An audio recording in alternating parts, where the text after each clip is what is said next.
Hi, everyone. We're back with our discussion of risk aversion. Now I want to talk about some examples of exactly what risk-averse behavior looks like. Let's suppose, remember that risk-averse people dislike uncertainty. They don't want to have any uncertainty, any risk in their lives. So let's suppose that we have a game. We're playing a game. I get to toss a coin. It's what in statistics we call a fair coin, meaning that on any given coin toss, 50% of the time the coin would come up heads, 50% of the time the coin would come up tails. It's not rigged, meaning that most of the time it's heads and fewer times it's tails. It's 50-50. So I toss this coin. If it lands heads, you get $1,000. You win $1,000. If it lands tails, you lose $1,000. What would you do? Should you take the gamble?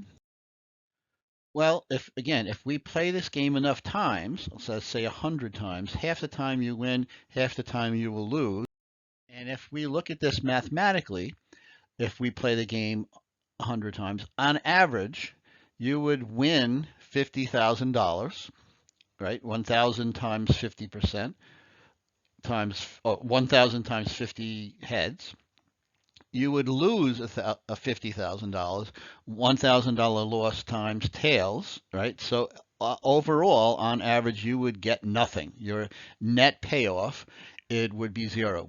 What we're doing here is calculating what statisticians call expected value, right? So really care, right? You will net a zero after playing this game 100 times. You should be indifferent between playing the game and not playing.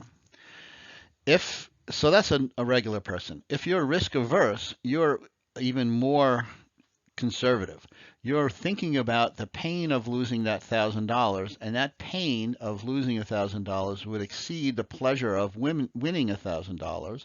And since both outcomes are likely, your choice is simple: don't take the gamble, don't play.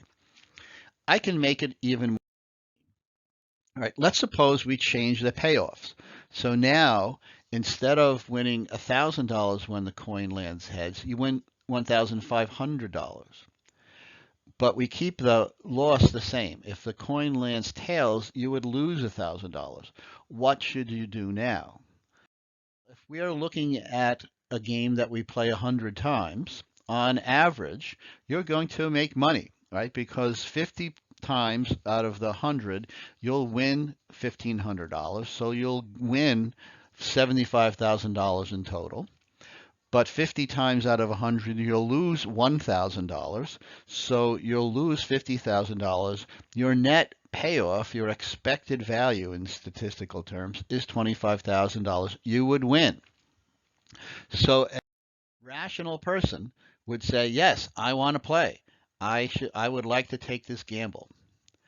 But a risk averse person, or a person who's very risk averse, would think more about, worry more about the pain of losing that $1,000 and would ignore the pleasure of winning that $1,500. This is Ziggy from the cartoon. He's worried more about the small loss than the bigger opportunity he has for his better job.